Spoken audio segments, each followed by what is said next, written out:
Hello, amazing Polk educators and staff. This is your elected president, Stephanie Yoakum, here to go over our tentative agreement that you guys all received to your district emails yesterday.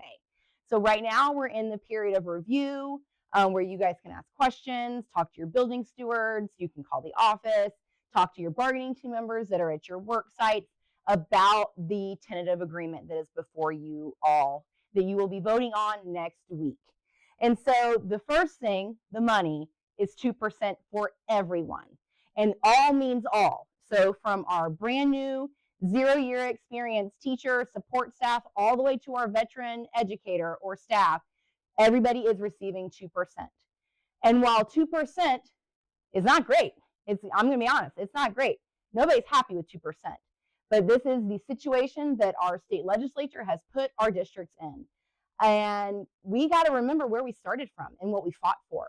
We started with our employer saying nothing for everybody that didn't qualify for the state historic raise for teachers. It only went to some teachers. And if we remember, that was only $500 before taxes. And so that's all they were willing to give. And through your union and through you saying, no, that is not enough, that is not okay, your team kept going to where we settled at 2%. And so no one should be thrilled about 2%, but we have to get to the root of the problem. And now our legislative session is in right now. And our legislators need to hear from us about funding public education appropriately and adequately so that we can be paid as professionals and our students get the learning environments that they deserve. And so in hard economic years, we also look at what language can your team fight for that you've already set are priorities to make the economics a little bit more palatable. And so we did win some really good language this year to couple with the 2% raise for every single person. And I will also mention that this 2% is retroactive to your first working day of the 25-26 school year. And so some of the language wins that we won for our ESPs, paras, and our teachers is right of assignment language, which we didn't have any right of assignment language that was in the favor of the employee. Management had a complete right to move you in areas that you were qualified to work in. And so now there's an appeals process. If you don't agree with the change of assignment, you get to appeal and it goes to the regional for them to review. And while it's being in appeal, you're not moved. And so that you don't have to upend your whole life at work to do change of assignment until it's been reviewed. And so we want to keep working at making that better for us. But this is a good, great win because we didn't have anything in our contracts to address that before. Another huge win is anonymous supervisor feedback for everybody in our units, to where the district will have to put out an anonymous survey in the first 9 weeks and in the third 9 weeks to get your anonymous feedback on how you think your school climate and culture is working, how you think your supervisor is doing, so that if there are issues that you may not want to put your name on just yet, that we start seeing trends, that we can address those at the school level. And in-person new hire onboarding. This is something that we have heard from a lot of our new hires over the last few years, is that they don't feel supported when they get hired into Polk County Public Schools. And we don't have in-person new hire onboarding since COVID.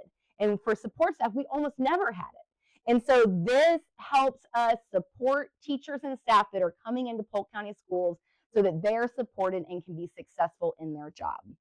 And for our ESP and our para contracts, you will now have the right to write a student referral. And that was not codified in statute for you or in our contracts, but you work and deal with students every day. And if you are seeing the behaviors as a firsthand account, you should be the one writing those referrals. And they're going to, administration's going to have to return that referral to you with the consequence they gave that child. And then for our teachers, severe student discipline removal. This is huge. So maybe Stephanie's not ready. She hasn't done enough to be permanently requested to be removed from your room, but she's been super disruptive today. And for whatever reason, she has some egregious behaviors that are going on that are outlined in the tentative agreement, that she cannot come back to your class for that day. And so that is a huge win, not only for you as the educator in the room, but for the students who are losing out on their education due to one disruptive child.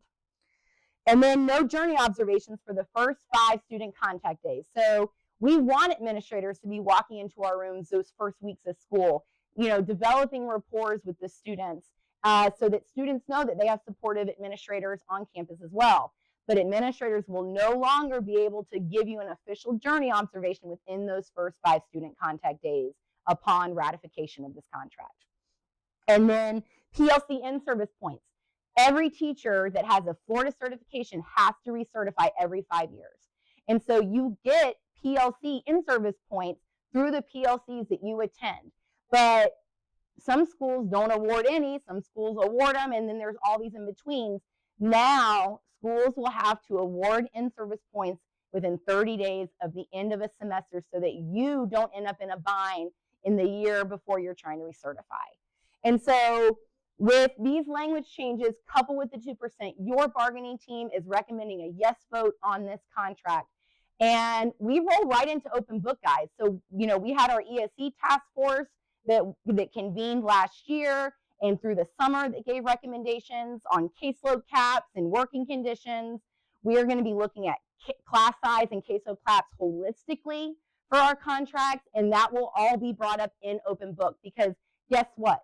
When you have a union and you have the right to collective bargaining, we have a right to sit with our employer every single cycle and make our contracts better. Make our contracts better, not just for us, but for the kids we serve every day. And so as we are looking to vote for this, if you have any questions, let us know. Voting instructions will start being sent out on Monday with your unique link. Do not forward that link because it is unique to you. And there are instructions in the email that I sent out yesterday with Election Buddy. We've been using them for a few years now, so most of you that have been around have used this before. And so as we look at the broader picture, we are coming up into midterm elections. We are coming up into school board races. And you're going to be getting communication about those from us as well. Because whether we like it or not, we have to be involved of the politics of public education because our employers are involved in the politics of education. Insurance companies are involved in the politics of education. Private schools and corporate charters are in the business of being involved in politics of public education. So we as public school educators and staff must be involved and must be asking the hard questions to anybody who is asking for our vote. How are they going to support your public schools? And so with that, let us know if you have any questions, and we are stronger together. And I urge you that if you are not yet a member of your union, that you join today and you get involved, because the only way that we make a difference is with people power together.